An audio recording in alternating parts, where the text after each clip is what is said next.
Hi guys, I got my new MacBook. So hinabol ko lang bago mag-close yung store dito. See, guys, kung alam nyo lang, shoutout kay ate. Kasi kay ate Anaya mo ba humingi ng tulong para makakuha uli ng credit card, ng MacBook. Salamat, I love you. So ayun, umorder na po ako ng bagong MacBook kapalit nung nawalang MacBook na ninakaw. So ito na, dahil wala po akong ma-edit na video, wala akong ma-post. Wow, the price of expensive items. So finally, ito siya guys.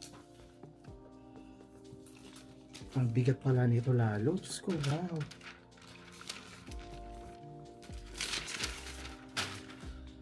Paano yung box niya dadalhin mo rin? Subukan nyo. Lalagyan ako sa aeroplano. Itapon ko na. Tapon mo na. Itapon ko na yung box. Ito nilalagay yan. Ay, namin may backpack. Hiramin ko backpack mo. Oo. So ayan, ito na yung MacBook. May sarap yung charger. Ito na yung charger niya. Ang takot ko pa, may charger bang kasama to? Kasi nung binibili ko, meron pang option to add charger. Sabi ko, wala pang charger ang MacBook. May kami binili. Pampabae. Na naman na itong laman, itatapok na yung box. Oh, ayan. Kung hindi may solid. Pero iba yung feels niya sa ibang MacBook, sa lumang MacBook. Una dahil mas malaki siya. Para mas makita ko yung mukha pa nag-i-edit ako. Ay, hindi na siya touchpad. Ibang-iba nga siya sa MacBook Pro. Mas malaki yung speaker niya. Wala na siyang touchpad. Hindi tulad ng MacBook Pro M2 to M3 na to, M3 Pro. Touchscreen ba to? Hindi rin naman touchscreen. So, i-set up ko muna siya ng English. Ang ganda. Mas malaki yan. Mas malaki. Mas malaki yan. 16 inches to eh. Tsaka iba na rin yung charger niya. Ang charger niya ngayon, Ay, oo, ganyan. mas malaki. Parang ganito rin naman yung sa akin noon. C-type to C-type. Ay, hindi na siya C-type. Kulang mo na lang. Iba. Ganito na yung dulo niya. Oo, yung palapad na. Oo. Ang ano nyo mo na, relo naman ang kulang mo sa kakam. Relo na lang. Relo at camera na lang ang kulang kumari. Ngayon, pag binayaran mo sa credit card ko, ay pwede sa Best Buy ka bumili. Sa Best Buy. Meron ba itong camera mo? Meron. Hulog-hulugan mo na lang yung akin. Yan. Bongga. So hi guys, it's our second day here in San Francisco. Ngayon guys sa may rent a car sa may airport.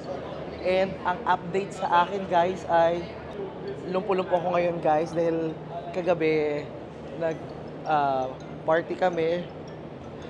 And ayun, kakasayaw ko. Ito, pilay ako ngayon. So yung tuhod ko, hindi ko siya may kaliwat kanan, diretso lang. Tsaka dahan-dahan lang. So, itong tripod ko ngayon ang nagsisilbi kong tungkod. So, ngayon guys, papunta naman tayo ng Napa Valley actually.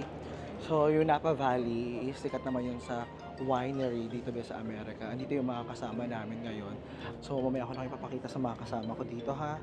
Kasi nag-aayos pa sila ng rent-a-car namin. So, ayan guys, yung eto ko, tuhod ko, masakit siya ngayon. At hindi to acting lang guys. Shoutout sa mga nakasama namin kagabi. Kay Kiana, kay Reynaldo pa yun. Shoutout sa kanila. Mga nakasama namin doon sa bar. And actually guys, ito talaga yung na-realize ko. Alam mo yung, maybe yung nangyari sa Colombia, nangyari talaga doon, is nasanay ako sa lifestyle sa Amerika na you can leave your drink with your friends. Na parang, ay, pero anyway, let's move on from that. Tagal na nun. Masakit pa rin tuhod ko. Yun na lang. Sabi nung kaibigan namin, dahil isa siyang nurse dito, the next few days para ito sasakit lalo. Paano ba naman kasi ba? Kumaksayo? Kala mo naman sex bomb girl. Ito na guys yung ating i-rent na car. Lagay muna natin yung gamit natin sa sasakyan. Let's go.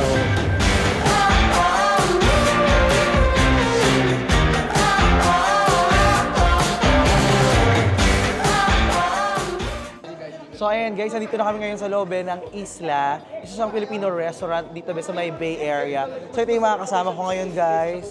Ito si JP. Hi JP. Okay. Hi. And si Deo. And Max. Hello. Ayan, so order lang muna kami guys ng pagkain namin. Tapos see you later sa biyahe natin papuntang Napa Valley. Sana di ba para si Paris lang. 2 minutes kuya. Renee. Shout out po sa Renee sa Virginia. Hindi po kami nag-enjoy sa pagkain niyo po last time. Pakiano na lang po, pakitag na lang po. Tag ko po sa inyo yung complaint ko. Tapos yung explanation na lang po sa comment section. So andito na guys yung ating pagkain. Tara, kumain na tayo.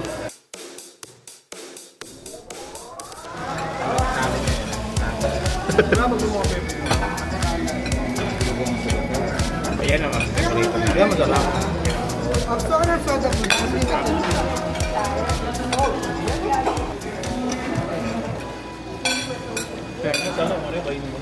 Sabi yung sisig nila. Ano ang pagkain mo ka? Sarap. Gusto ko pa ka nakakasunod na masarap na. Iba naman inisip mong masarap.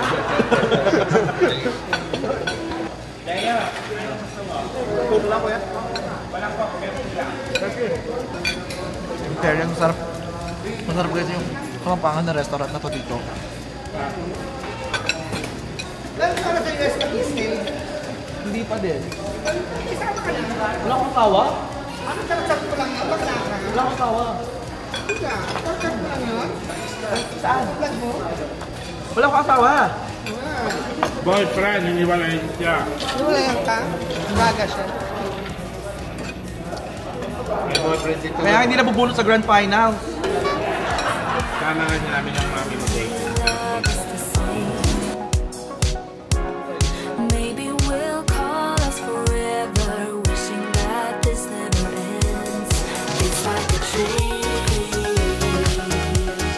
It's like a dream when we both get together and feel. Ayan, so ngayon naman guys, andito na live update na lang talaga. Kung kailan tayo dadaan naman ng Golden Gate, saka naman ang pangit na weather, makulimlim. So ngayon papunta na tayo sa Napa Valley. Tago ka dyan, Mars. Nagtatago sila.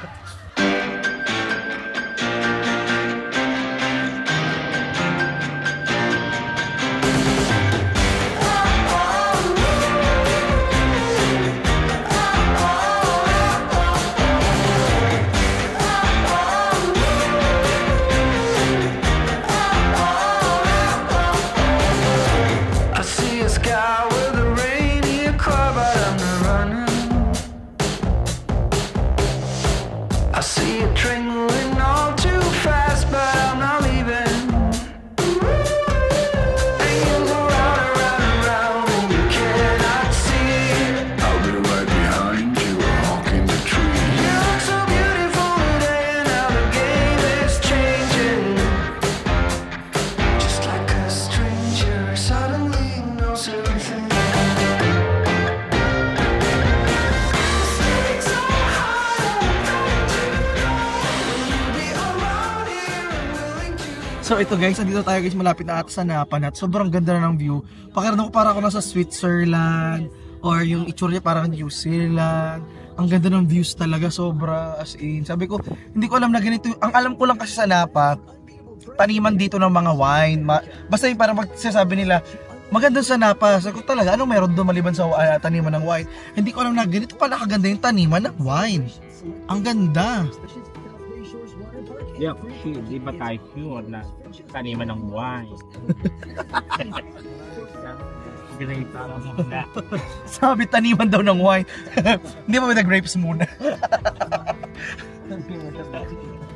Tapos nakakaloka, tinanong nila ako anong wine. Novelino sa akin. Pilipinas pa rin sa akin. Novelino wine. May wine and only. Ito mga wine connoisseur to mga to. So sila yung may alam sa wine. Mga wine may Cabernet? Oh,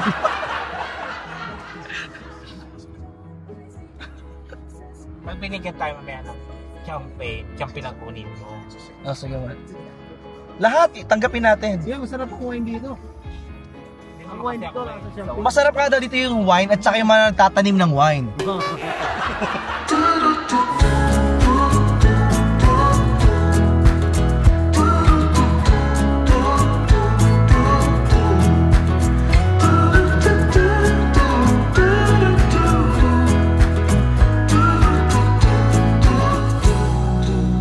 Balancing on a weary line, too scared to trust you and jump down. I'll keep my status quo up here, won't let anybody come near. I'll fix it on my own. 29 years I've been the same, trying so hard to run from shame. Can I keep up the pace? To fool myself, I don't need grace. Will you be there to catch my fall? Need to be sure you'll hear my call. Darkness around me and I don't know why it's so hard to let go. Why it's so hard to let go.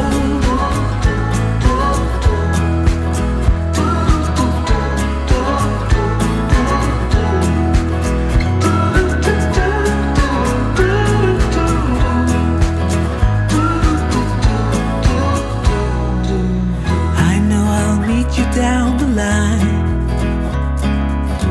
you'll ask why I wasted my time, and I'll say I didn't know better, but the truth is I was weak and scared, afraid of the blame. 29 years I've been the same, trying so hard to run from shame.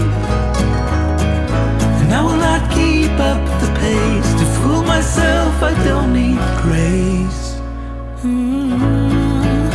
Will you be there to catch my fall? Need to be sure you'll hear my call.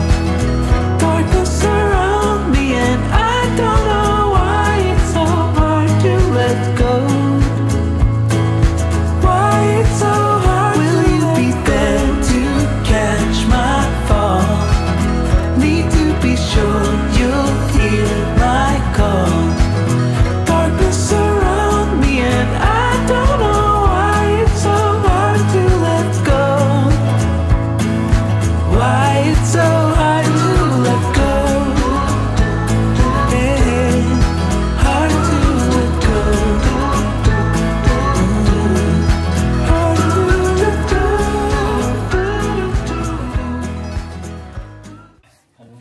Cheers! Cheers! So, dito tayo ngayon guys sa loob ng room. Cheers tayo. Cheers muna tayo bago tayo mag-room tour. Cheers! Cheers! Sa labas, diyan mo. Tumili ka lang kung tayo kasi mamaya. Oo nga, sarap nga ng wine nila dito. Sarap po siya. Ang smooth, no? Oo. Ang smooth! Lasa ano? Kakapitas doon eh. Parang malalasawa talaga yung pagiging fruity talaga niya. Ayaw nga. Alam mo yung panglasa? Oo. Ito yung trinitas na yan. Wow. Diyan lang. Kapit-bahay lang to eh. Paano alisin ito? Ikot. Trinitas. Okay. Pinitas? Pinitas ba yan? Pilipinas? Pinitas sa kapit-bahay.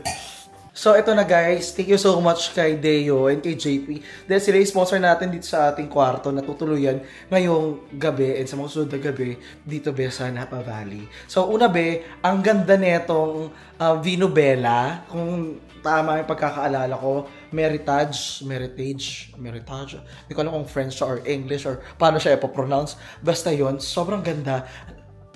Bago ko ipakita sa inyo yung reaction ko muna nakita ko yung room, isa ko, wow, ang ganda.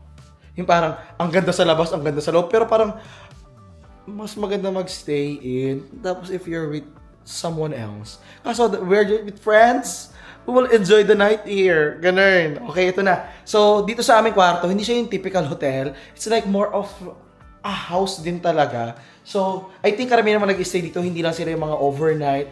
Nagpupunta talaga sila dito at least ito yung mga 3 days, 4 nights, mga 4 nights, 4 days, mga ganun. So, ang ganda talaga ito. Look at the kitchen. Ito yung kitchen. So, ito yung ating fridge, yung ating lutuan. Meron pa silang dishwasher. Meron pa kami take out mula sa isla, yung Filipino restaurant na kinainan namin. Shout out kay Sir June doon dahil sobrang bait po niya. And he was very entertaining. Bonggang-bongga po talaga. Parang nakuha niya yung audience impact talaga doon sa loob ng isla. I-visit nyo po yan sa may Bay Area. Malapit po sa may malapit sa airport siya actually for me. Ano masabi mo sa pagkain ng isla? Masarap. Mga ilan? 1 to 10? 10. So sure na sure. Sure na sure. So, ito yung entertainment area. Ito yung pinaka-dining. Ayan, meron sila ditong island. Pwede ka ditong uminom dyan. Ay, bar pala ang term nila. Ito yung bar. Ito yung entertainment area. Look at the sofa. Living room pala. Kasi naman sa Amerika, ang dami-dami nilang tawag sa mga kwarto. May entertainment, may living room. Sa Pilipinas, iisa lang yan. Doon ka, umupo ka sa sala. At ang bongga dito, meron pang fireplace. So, alam mo yun, let's feel something social, magpa-fireplace tayo ganyan, watch tayo ng movie dito, Netflix and chill. Oh my God. Tita Small, ikaw ba yan? Kasi kasosyalan to, guys. Hindi ako sanay. Ika-ika pa ako ng lakad. At ito na guys yung kwarto na natuwa talaga ako. So, ito yung kanilang kwarto. Wow, at the bed. And maliban sa bed, diretso agad tayo dito. Connected siya sa jacuzzi. Ayan, oh. Ang ganda ng bed, tas meron kang view dyan ng veranda sa labas. Tapos, pwede ka dito mag-chill-chill habang nasa jacuzzi ka. Ang ganda, like, ano ba ito mga hands? Parang aso lang So imagine na, andyan yung bed, andito yung jacuzzi, kung nandito ka with your special someone, parang ang saya, diba? Parang, okay, let's do it let's bonding. Mag-bonding. Dahil hindi tayo sure kung anong klaseng bonding season 2 ang gagawin nila dito sa jacuzzi. Tapos dito sa kama. And ito naman guys, yung kanila ditong toilet. Ay siya, bathroom. Ayan. Actually, bathroom is connected din siya sa door din. Pabalik doon sa where we come from. Ayan. O diba, ang ganda. Ang ganda talaga. Tuwan-tuwa talaga ako. Binong nakita ko. Ay! Ang relax, sobrang ganda, parang hindi ka talaga mapapalabas. So, ako mag-enjoy ako dito guys, makakapagpahinga tayo. And, yun lang. Kasi parang malayo tayo sa kabihasnan at hindi natin sure. Kasi, meron naman daw dito malapit na downtown, if there's anything. At saka malapit na mga restaurant. Although, syempre kung ano yung ibang gusto ninyo, no? Hindi natin alam kung mabibigay nila yun dito. Like, love care and their... Char!